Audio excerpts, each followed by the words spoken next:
లోక్సభలో వక్ఫ్ బిల్లుపై చర్చ జరుగుతుంది. ఇప్పుడు లైవ్ చూద్దాం. आप बैठिए ऐसा नहीं चलेगा माननीय सदस्य, मैंने सबको मौका दिया, प्लीज बैठिए आप। नौ बैठिए, माननीय गृह मंत्री जी बोलेंगे। मान्यवर, माननीय सदस्य ने जो पॉइंट ऑफ ऑर्डर उठाया है, मैं इसके हार्द को सदन के सामने रखना चाहता हूं। भारत सरकार की कैबिनेट ने इस बारे में एक बिल अप्रूव कर सदन के सामने रखा। आपके द्वारा ये बिल जॉइंट पार्लियामेंट्री कमेटी को दिया गया, जिसका विपक्ष का भी बड़ा आग्रह था। कमेटी ने इस पर सुविचारित रूप से अपना मत प्रकट किया। वो जो मत प्रकट हुआ, वो मत फिर से कैबिनेट के सामने गया।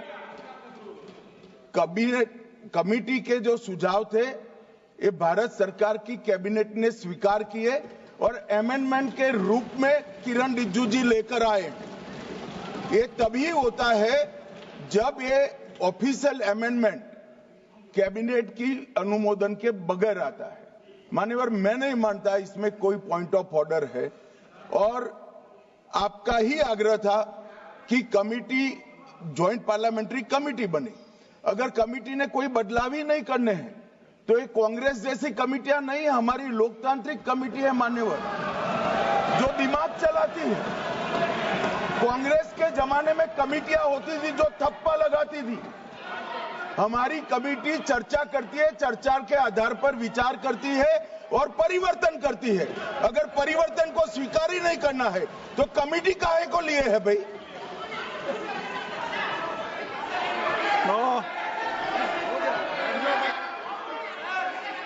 आप जब विधेयक पर चर्चा हो तो सबको मौका दूंगा। अभी 0 ओवर पर माननीय मैं इस पर अपनी व्यवस्था देता हूं।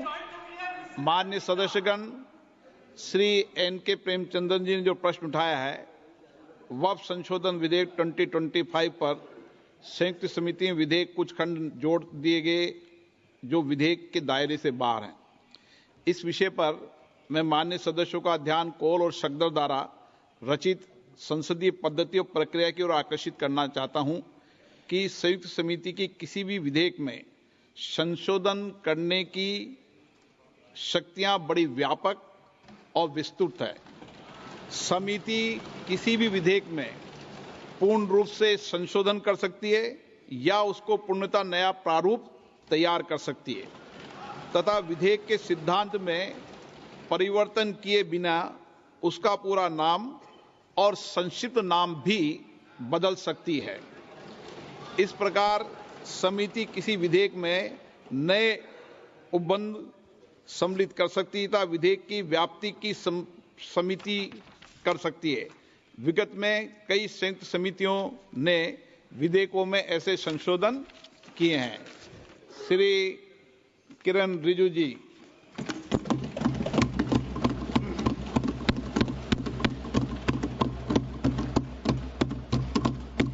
Honorable Speaker, sir, I rise to move the motion for consideration of the Waqf Amendment Bill 2025 and Mussalman Waqf Repeal Bill 2024. अध्यक्ष महोदय जी, आपने जो रूलिंग दिया है, जेपीसी के बारे में जिक्र किया है, उसी के साथ साथ जुड़ते हुए एक minute Kiran ji,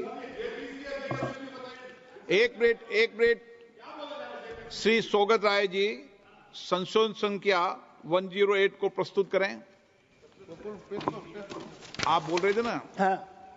Under Rule 77(2) of the Rules of Procedure, I propose that the Waqf Amendment Bill 2025 be recommitted for the purpose of eliciting further opinion thereon.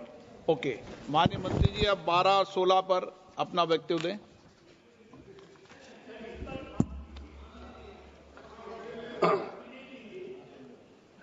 आपका जो जब मैं ओपनिंग करूंगा उसका भी जवाब आएगा और बाकी अमेंडमेंट तो आखिरी में आता ही है।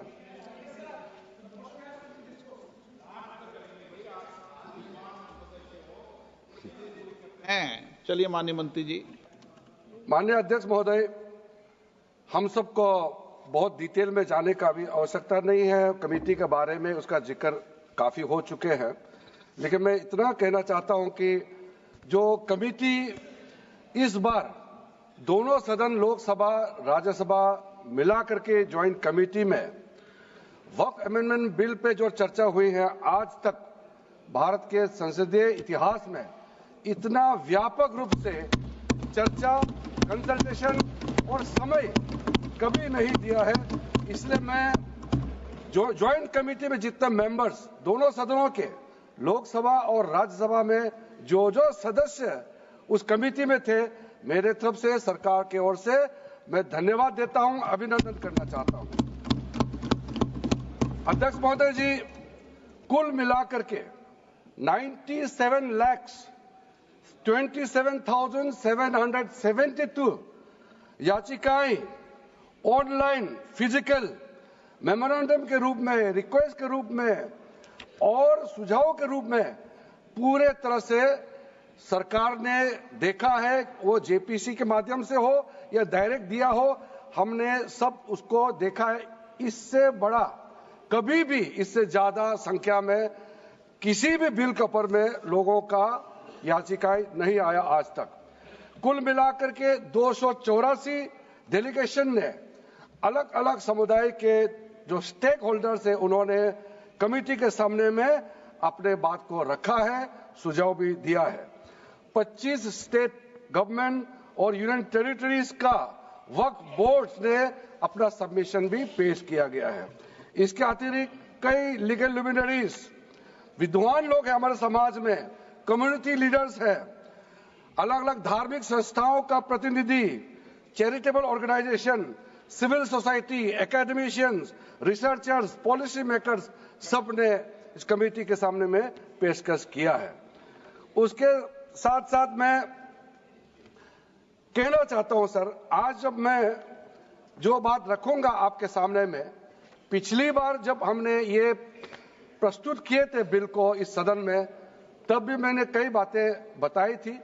आज मैं उसको नहीं दोहराते हुए कुछ बातें मैं जोड़ूंगा और मुझे अपना बात रखने के बाद सिर्फ उम्मीद ही नहीं, पूरा यकीन है कि जो लोग इस बिल को विरोध कर रहे थे, वो हृदय में भी बदलाव होगा। पॉजिटिव सोच के साथ इस बिल में सब समर्थन करेंगे, ये मैं विश्वास के साथ आगे अपना बात रखना चाहता हूं। क्योंकि मैं पॉजिटिव नोट से बात रखना चाहता हूं, तो इसलिए एक मेरे जो मन की बात है मैं कहना चाहता हूं, तो इससे अच्छा संदेश जाए। किसी की बात कोई, अध्यक्ष महोदय, किसी की बात कोई बदगुमान ना समझे, इस जमीन का दर्द कभी आसमान ना समझेगा। ये सर, ये बिल जो हम लोग जिक्र कर रहे हैं कोई नया विषय नहीं है। आजादी से पहले ये बिल, जब पहली बार मुसलमान वक्फ वैलिडेटिंग एक्ट पास किया गया था 1913 में, तब से इसका इतिहास शुरू होता है। उससे पहले प्रिवी काउंसिल ने 1894 में इनवैलिडेट किया था वक्फ अल औलाद को। बाद में उसका प्रॉपर लीगल फॉर्म में 1913 के बाद फिर 1923 में द मुसलमान वक्फ एक्ट लाया गया था, जिसमें अकाउंटिंग और ट्रांसपेरेंसी के बारे में ये जोर उसको देते हुए ये एक्ट पास किया गया था। उसके बाद 1930 में द मुसलमान वक्फ वैलिडेटिंग एक्ट लाया गया है, जो रीइंफोर्स करता है legal validity of the family waqf. परिवार में जो वक्फ होता है उसको जोड़ देते हुए ये बिल लाया गया है। उसके बाद आजादी के बाद 1954 में 1954 में वक्फ एक्ट पहली बार आजाद भारत का एक्ट बनी और उस समय स्टेट वक्फ बोर्ड का भी प्रावधान उसी 1954 एक्ट में प्रावधान किया गया था। उस समय से लेकर के कई संशोधन के साथ में 1995 में व्यापक रूप से ये वक्फ एक्ट बनी है। तो उस समय किसी ने नहीं कहा कि ये एक्ट अनकॉन्स्टिट्यूशनल है। किसी ने नहीं कहा उस समय ये अनलॉफुल है। आज जब हम उसी बिल को सुधार के ला रहे हैं तब आपको ये अनकॉन्स्टिट्यूशनल अनलॉफुल का ये शब्द इस्तेमाल करने का आपको ये नौबत कैसे आया, ये सोच क्यों आया? अगर आप सच्चे दिल से सोचते और मन साफ होते तो आप तर्क पे जाते।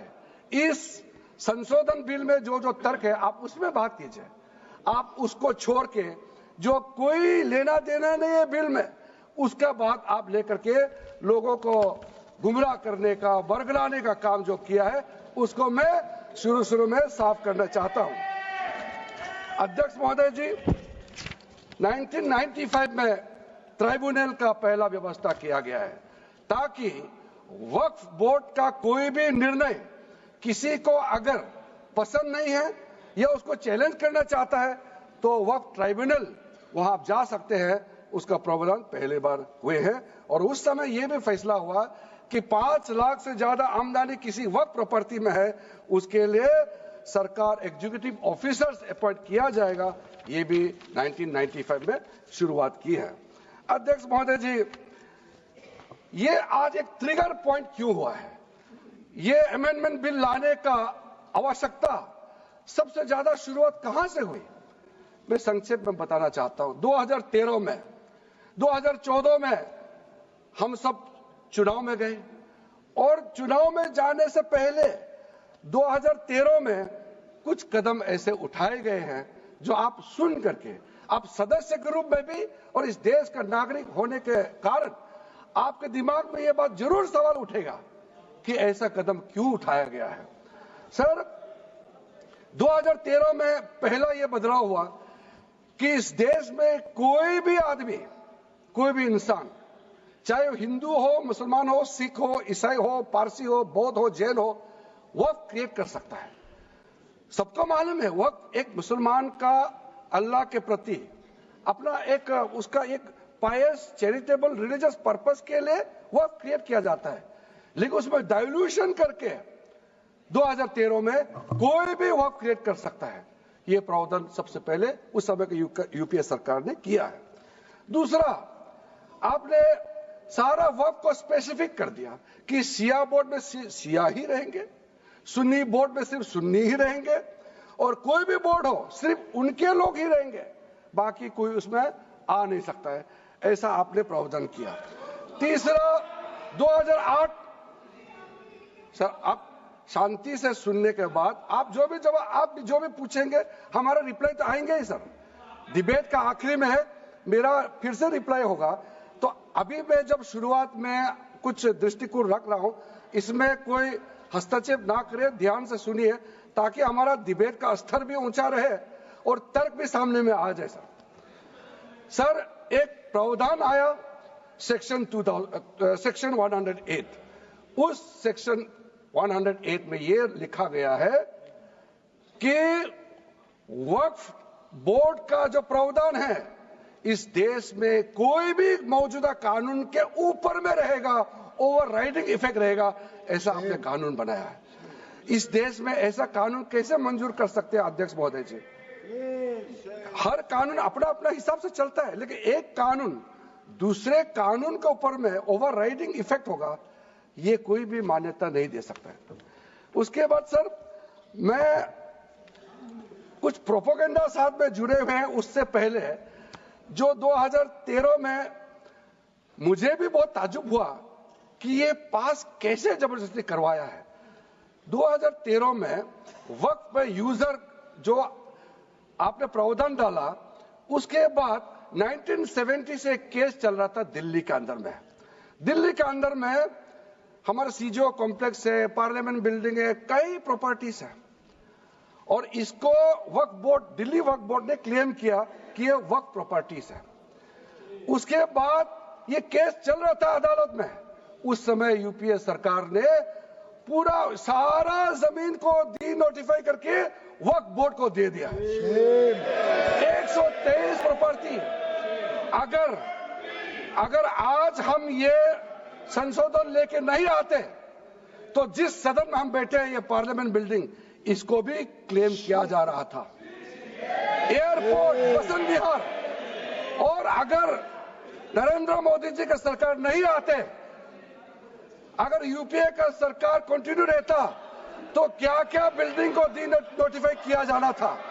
123 प्रॉपर्टी को तो डी नोटिफाई किया। मैं रिकॉर्ड में कह रहा हूं, अपने मन से कुछ नहीं कह रहा हूं, मैं ऑफिशियल रिकॉर्ड का बात बता रहा हूं। अध्यक्ष महोदय, आप काहे को उछल रहे हो? मैं अपने से थोड़ी बोल रहा हूं, जो हकीकत बात को बता रहा हूं। आप आराम से बैठ के सुनिए। आपके दल को और आपको सबको बोलने का मौका मिलेगा। माननीय मंत्री जी,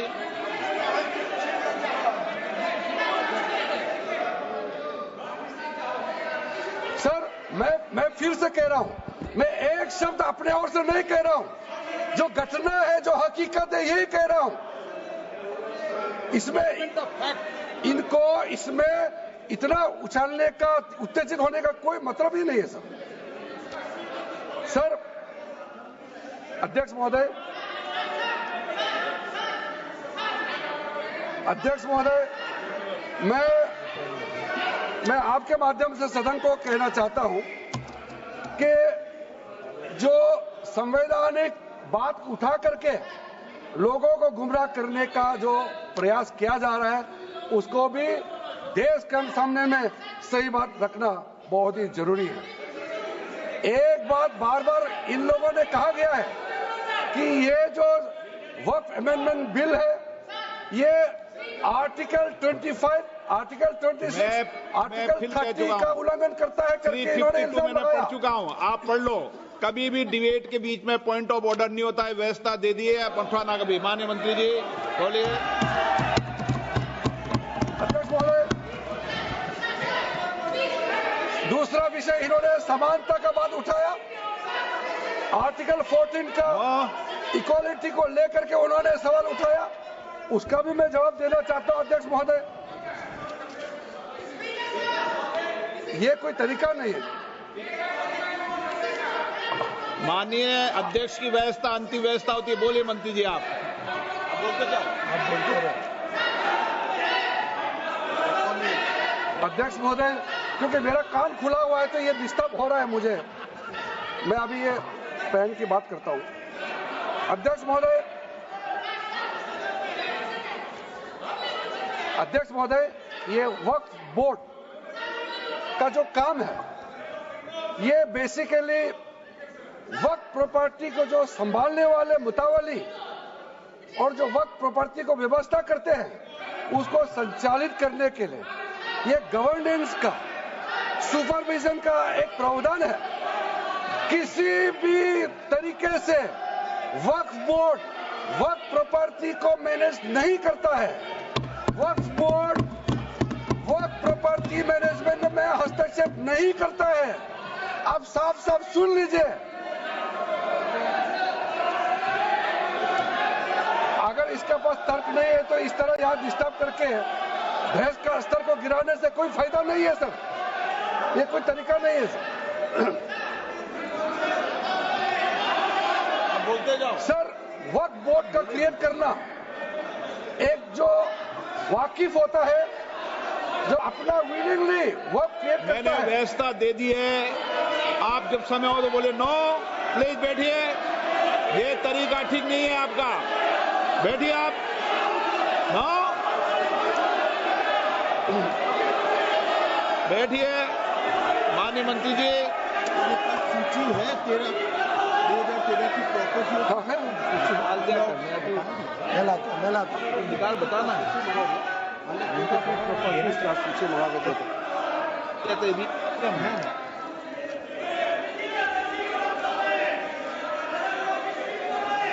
अध्यक्ष महोदय, सबको बोलने का मौका मिलने वाले हैं, तो कम से कम बात को शांति से सुनने के बाद आप अपना बात रखिए। ये कोई तरीका नहीं होता है सर।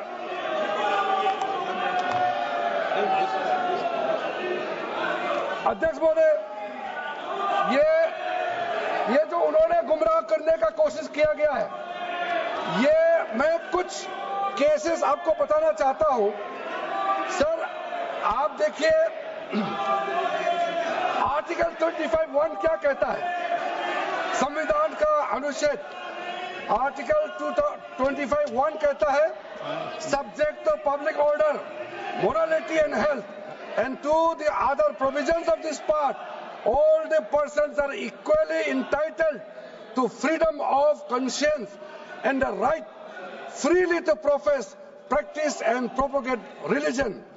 Sir, government किसी भी धार्मिक व्यवस्था को, किसी भी रिलीजियस इंस्टीट्यूशन, कोई धार्मिक काम में हस्तक्षेप करने नहीं जा रहा है, ना ही वक्फ बोर्ड किसी धार्मिक स्थल की व्यवस्था में कोई भी तरीके से हाथ डालने का प्रावधान है, बिल्कुल नहीं है।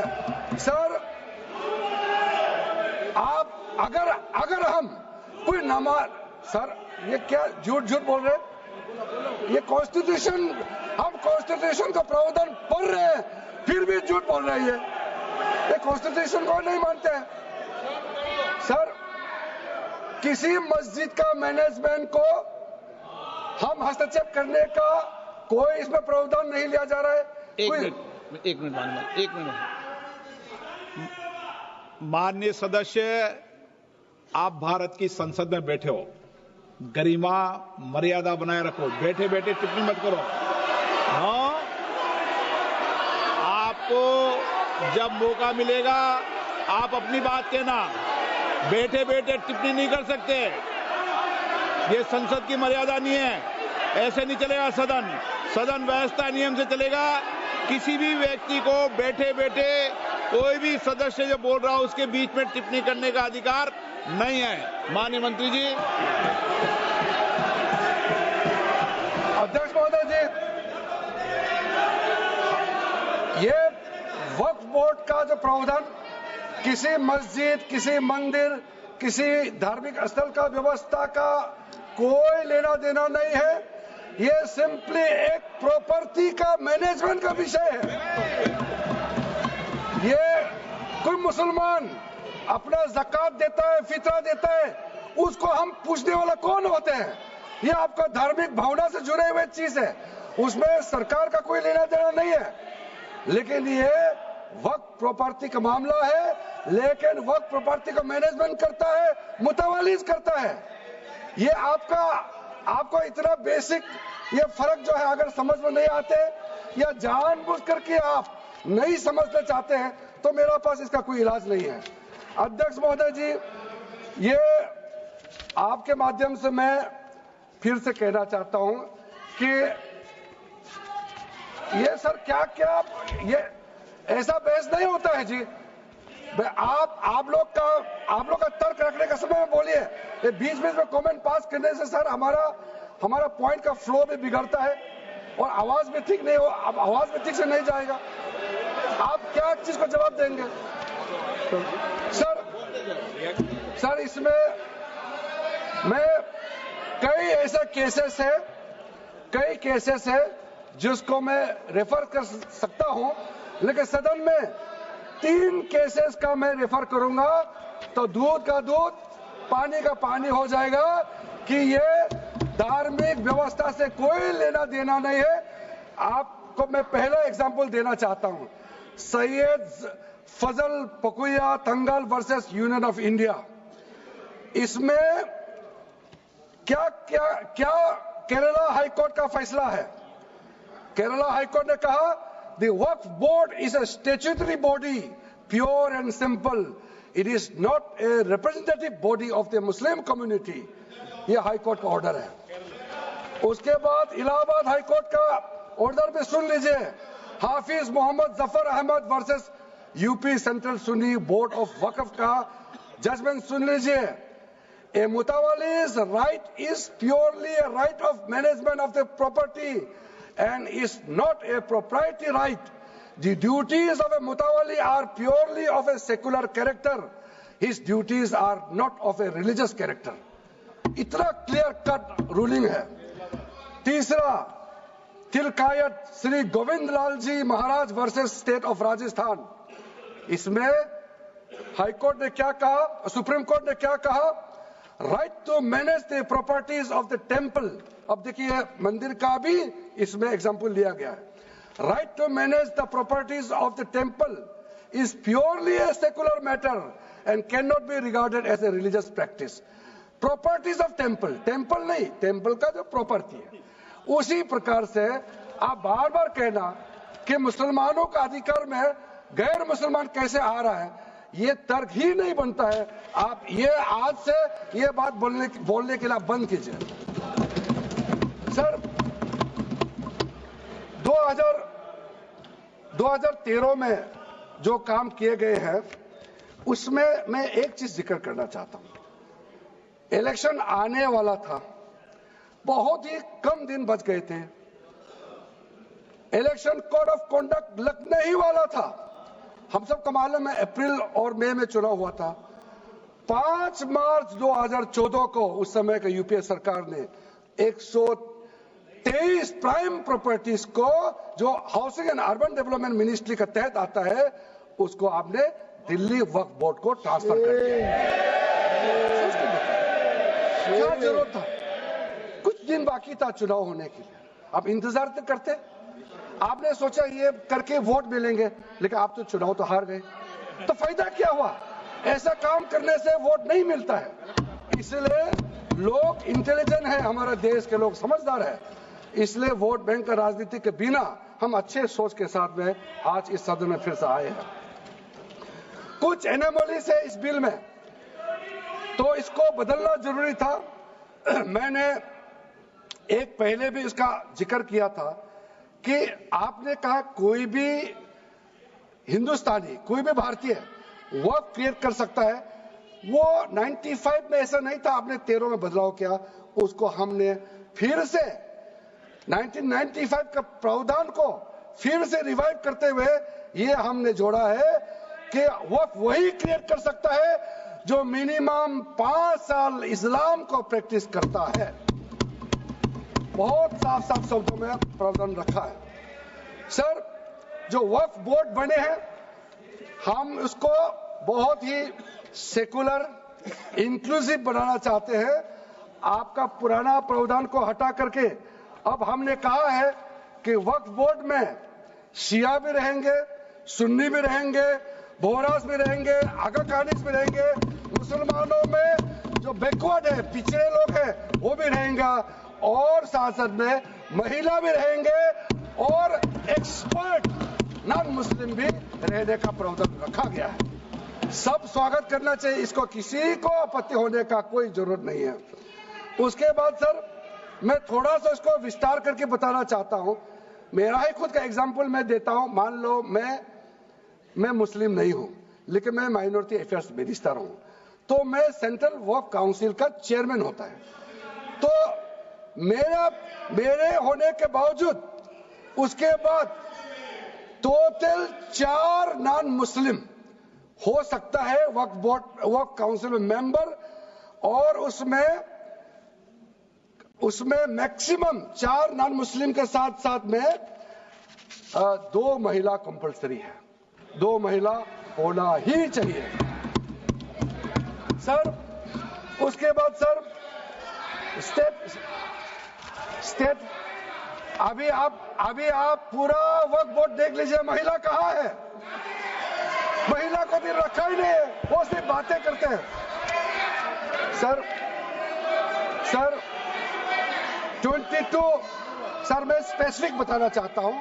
सेंट्रल वक्फ काउंसिल में टोटल 22 मेंबर्स में 4 नॉन मुस्लिम से ज्यादा मेंबर नहीं हो सकते हैं। एक्स ऑफिशियो का पद को मिला करके 3 मेंबर ऑफ पार्लियामेंट होगा। मेंबर ऑफ पार्लियामेंट तो किसी धर्म का हो सकता है। जब इलेक्शन करते हैं तो कोई भी धर्म का मेंबर ऑफ पार्लियामेंट या एमएलए बन सकते हैं। सर 10 मेंबर मुस्लिम कम्युनिटी से होगा, 2 फॉर्मर जजेस होंगे सुप्रीम कोर्ट और हाई कोर्ट के, 1 advocate of national eminence member रहेंगे, 4 persons of national eminence from various field. ये तो कई कमिटियों ने इसको सिफारिश किया है, और एडिशनल सेक्रेटरी या joint secretary to the government of India उसमें रहेंगे। आउट ऑफ 10 मुस्लिम मेंबर्स 2 महिला अनिवार्य है, ये हमने प्रावधान रखा है। और स्टेट बोर्ड में आउट ऑफ 11 मेंबर्स 3 से ज्यादा नॉन मुस्लिम नहीं हो सकता है। एक्स ऑफिशियो को मिलाकर के एक चेयरपर्सन, एक एमपी, एक MLA, 4 members from Muslim community, 2 members with professional experience, 1 member of Bar Council and Joint Secretary to the state government dealing with work matters. Out of 4 Muslim members, 2 shall be women. ये हमने रखा है ताकि हमारे बहनों को किसी तरीके से दरकिनार नहीं कर सके। वक्फ एक्ट सर, हमने जो नया प्रावधान रखा है उसमें जितना भी जो आर्बिट्रेरी प्रोविजन जो जरूरी नहीं था उसको हमने सामान्य रूप से देश में और जितना कानून है उसको मिलाते हुए मुख्य रूप से ट्रांसपेरेंसी इन वर्क मैनेजमेंट, सर्वे को अपडेट करने के लिए जो पहले इनसफिशिएंट प्रोविजन था इसमें वर्क लैंड रिकॉर्ड्स वगैरह में महिलाओं का इनहेरिटेंस राइट्स, बच्चों का राइट और साथ साथ में कई हजारों केसेस पेंडिंग है ट्राइब्यूनल और कोर्ट्स में, उसको सेटल करने के लिए जो आज लगभग 10,000 से भी ज्यादा केसेस जो पेंडिंग था और कुछ सालों के अंदर में 13 से 30,000 केसेस पेंडिंग हो चुके हैं, उसको सरलता से सुलह करने के लिए हमने रास्ता खोजा है। एक चीज बार बार आप लोग कहते हैं, हमारे पक्ष के लोग हो या उस साइड के पक्ष के लोग हो या जो सदन से बाहर है, वो एक वक्तव्य देते रहते हैं, मैं उसको सुधारना चाहता हूं। ये कहते हैं कि हमारा देश में लैंड बैंक जो है वक्फ बोर्ड के पास 3rd लार्जेस्ट है। पहला रेलवे, इंडियन रेलवे, फिर इंडियन आर्मी मतलब इंडियन डिफेंस का, और फिर कहता है वक्फ बोर्ड के पास जमीन है। मैं उसको सुधारना चाहता हूं।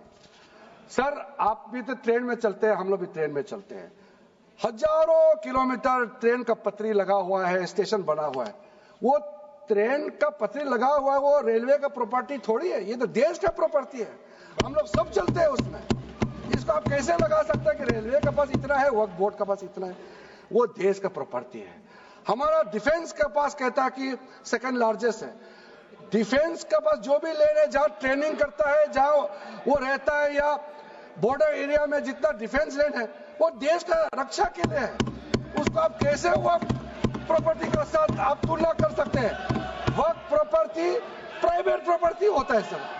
तो इसलिए दुनिया में सबसे ज्यादा वक्फ प्रॉपर्टी हिंदुस्तान में है।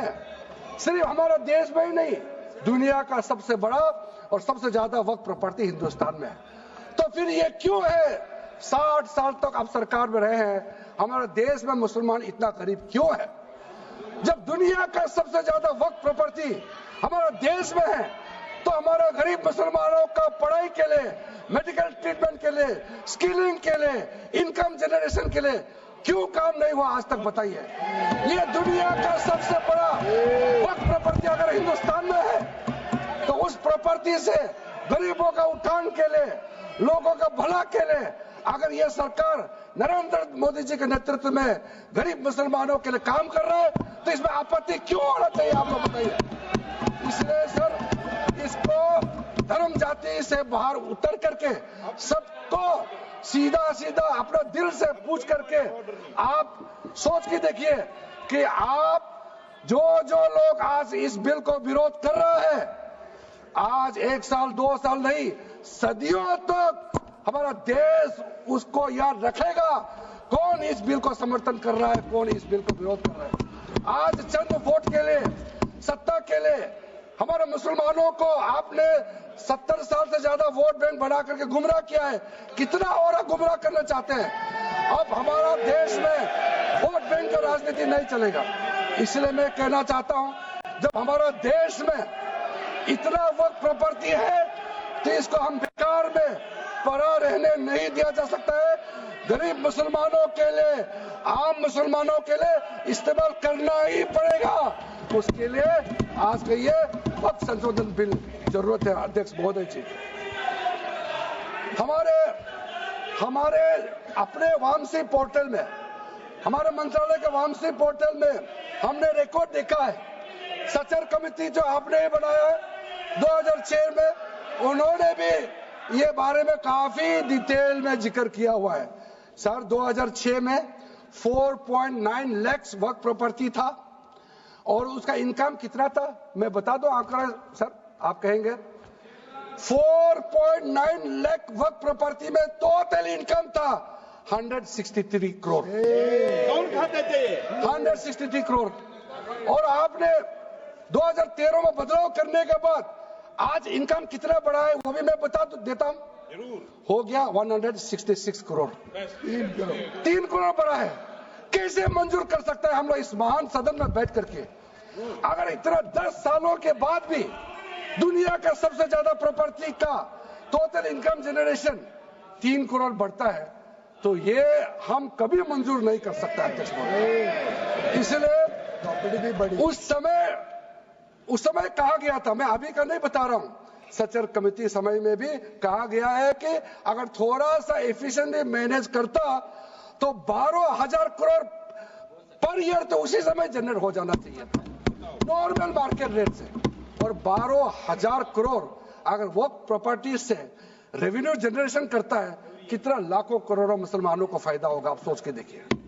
इसलिए सर आप लोग भी, मैं अनुरोध करता हूं कि आप लोग भी वक्त के बारे में जानना है तो हमारा वामसी पोर्टल को क्लिक करके आप लोग देखिए। सर आज वो 4.9 लाख से बढ़ करके टोटल वक्फ प्रॉपर्टी बन गया है 8.72 लाख। हमारा देश में वक्फ प्रॉपर्टी बन गया है। और आप कल्पना कीजिए 8.72 लाख प्रॉपर्टी वक्फ का है, उसको अगर हम सही तरीके से मैनेजमेंट करता तो हमारा मुसलमानों का ही नहीं है देश का तकदीर बदल जाएगा। इतना प्रॉपर्टी हमारे पास। अब समझिए चीज को। सर मैंने अभी कई राज्यों का दौरा किया अध्यक्ष महोदय, मैंने कई राज्यों का दौरा किया। मैं एक एग्जांपल आपको जरूर देना चाहूंगा। मैं बहुत इंप्रेस हो गया जब मैं पिछली बार जम्मू कश्मीर गई। जम्मू कश्मीर में हमारा नई वहां वक्फ बोर्ड का चेयरपर्सन बनी और मैंने पूछा कि आप जब वक्फ बोर्ड का चेयरमैन बनी तो उसमें क्या हालत थी और आज क्या हालत है। उन्होंने बोला कि सर जब उन्होंने पदभार संभाली तो उसमें कोई इनकम का, कोई व्यवस्था का, रिकॉर्ड का ठीक ठाक कुछ भी नहीं था। और उन्होंने आने के बाद 40 करोड़ रेवेन्यू इनकम उन्होंने जनरेट करना शुरू किया, मुझे बताया। और उसके वजह से वह काफी अच्छा काम कर रहा है। मैं हजरत बल श्राइन भी गए और वहां भी मरम्मत चल रहे हैं। इतना पुराना श्राइन है, दुनिया के लोग आते हैं, बहुत खूबसूरत से उसका सारा आसपास का ब्यूटिफिकेशन का काम भी चल रहा है। अगर अच्छा काम करेगा, रेवेन्यू बढ़ेगा तो सबका फायदा होगा सर। इसलिए सर आप लोग आज बिल को समर्थन करने के बाद मेरे ऑफिस में आइए। 1 साल के अंदर में इसका ट्रांसफॉर्मेशनल इंपैक्ट क्या होता है मैं ही आप लोगों को बता दूंगा। सर वक्फ अमेंडमेंट जो बिल लाए हैं उसमें जेपीसी का कई रिकमेंडेशन है जिसको हमने समर्थन किया है और एक्सेप्ट किया। हमने इस बिल में लाया। इसलिए बोलना कि जेपीसी का आपका कमेटी का बात को माना ही नहीं है, आपका कमेटी का बात नहीं सुना गया है, वो गलत बात है सर। अध्यक्ष महोदय जी, पार्लियामेंट्री कमेटी जब बनता है तो उसका एक अपना सैंक्टिटी होता है और उस कमेटी में खुले बहस हुए हैं। उसमें मैं अंदर जाना नहीं चाहता हूं क्या हुआ है, लेकिन उनके बीच में कई ऐसे मुद्दे हैं जो हम लोग सरकार समझते हैं कि बहुत अच्छा सुझाव आया है, हमने उसको माना है। और कुछ छोटा अमेंडमेंट है जो बहुत जरूरी चीज है, वो अमेंडमेंट भी हम लेकर के आए हैं। इसके बाद जो पूरा ये सारा व्यवस्था देखने के बाद सबके मन में उम्मीद जागेगा। उम्मीद इसलिए जागेगा कि एक नए सवेरा आने वाला है, इसलिए नए एक्ट का नाम भी उम्मीद हो गया है। तो उम्मीद क्यों हुआ है सर, मैं आपको बताना चाहता हूं। ये जो unified Waqf management, empowerment, efficiency and development, full form उम्मीद है, इसका रखने का पीछे कारण है सर। ये उम्मीद क्यों है? अब ये यूनिफाइड वक्फ मैनेजमेंट पूरा रजिस्ट्रेशन से लेकर के म्यूटेशन, इंक्रोचमेंट का विषय, सर्वे, कलेक्टर का रोल, सारा विषय को मिला करके मैनेजमेंट का पूरा सिस्टम को ही बदलने के लिए हमने काम शुरू किया है। उसके बाद एम्पावरमेंट, कैसा एम्पावरमेंट होने वाला है? मैंने पहले भी जिक्र किया, मुसलमानों में भी जो शियास हैं, सुन्नीस हैं, बोरास, आकाकानीस, पसमानदा मुस्लिम्स है जिसको बैकवर्ड माना जाता है, और विशेष करके महिलाएं और बच्चों के लिए जो हमने प्रावधान रखा है, तो ये मुसलमान का कम्युनिटी के अंदर में इतना जोरदार स्वागत हो रहा है। अध्यक्ष महोदय, यहां में कुछ मेंबर विरोध जरूर कर रहे हैं, लेकिन मैं कुछ मेंबर को मेरे घर में मैं न्योता देना चाहता हूं, और जो मुस्लिम डेलीगेशन मेरे घर में आ रहे हैं, स्वागत कर रहे हैं इस बिल को, उसका भी नजारा आप लोग देख लीजिए। आपका सोच बदल जाएगा। आपको नहीं मालूम मुसलमानों में कितना भयंकर समर्थन कर रहा है इस बिल को लेकर के, आप लोग को मालूम ही नहीं है। करंट है अंदर में, गरीब मुसलमानों का तो संदेश बार बार आ रहा है कि जल्दी पास कीजिए इस बिल को। इसलिए आप लोग संदेह में मत रहिए। एफिशिएंसी को हमने बढ़ाने का काम किया है। टेक्नोलॉजी का उपयोग करते हुए सेंट्रलाइज्ड डेटाबेस होगा, डिजिटल पोर्टल होगा, कोई छुप के अंधेरे रातों में वर्क क्रिएट नहीं कर सकता है। इसका पूरा रजिस्ट्रेशन का प्रावधान है, ट्रैकिंग होगा, निगरानी रखा जाएगा, कंप्लायंस का प्रावधान है, और जो मैनुअल हाथों से जो गलत होगा उसका भी करेक्शन करने का प्रावधान है।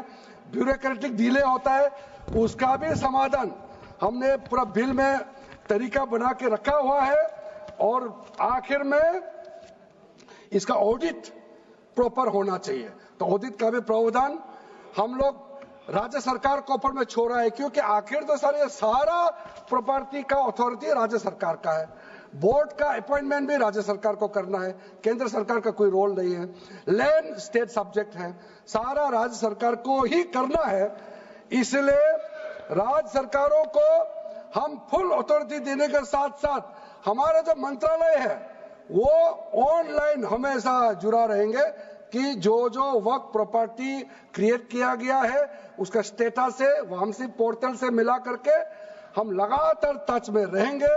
इसलिए कोई इसमें ये नहीं सोचना है कि सेंट्रल गवर्नमेंट कोई एक्स्ट्रा पावर हड़पने जा रहा है क्या, बिल्कुल सोचने का नहीं है। ये टोटली स्टेट गवर्नमेंट का अधीन है और राज्य सरकारें ही इसका निगरानी में आगे काम करना है। उसके बाद सर जो पर्पस के लिए वर्क क्रिएट किया जाता है, बेसिकली 3 पर्पस होता है, रिलीजियस, चैरिटेबल एंड पायस। उसका हो रहा है कि नहीं हो रहा है, और इनकम जनरेशन खास करके जो वेलफेयर काम है उसका हो रहा है कि नहीं हो रहा है, इसका भी इफेक्टिव गवर्नेंस का प्रावधान हमने रखा हुआ है। और साथ साथ सर मैं आपको इस उम्मीद के साथ साथ ये कहना चाहता हूं कि जो रिफॉर्म्स हमने जो लाए हैं और साथ साथ में जो प्रावधान कुछ बदलाव हमने आपको बहुत शॉर्ट में बताया, क्योंकि डिटेल में तो मैं रिप्लाई तो करूंगा ही। इसमें अगर आपको लगता है कि हमको अगर इनकम जनरेशन करने के लिए वर्क प्रॉपर्टी को बेहतर इस्तेमाल करने के लिए क्या करना चाहिए, जब हम इसका सबऑर्डिनेट लेजिस्लेशन के माध्यम से रूल्स बनाएंगे, आपका सुझाव हम खुले दिल से स्वागत करेंगे। क्योंकि आखिर तो प्रॉपर्टी देश का है, किसी का भी हो, उसको अगर अच्छा से चलाना है तो आप सुझाव देंगे तो हम तो पूरा वेलकम करेंगे उसमें।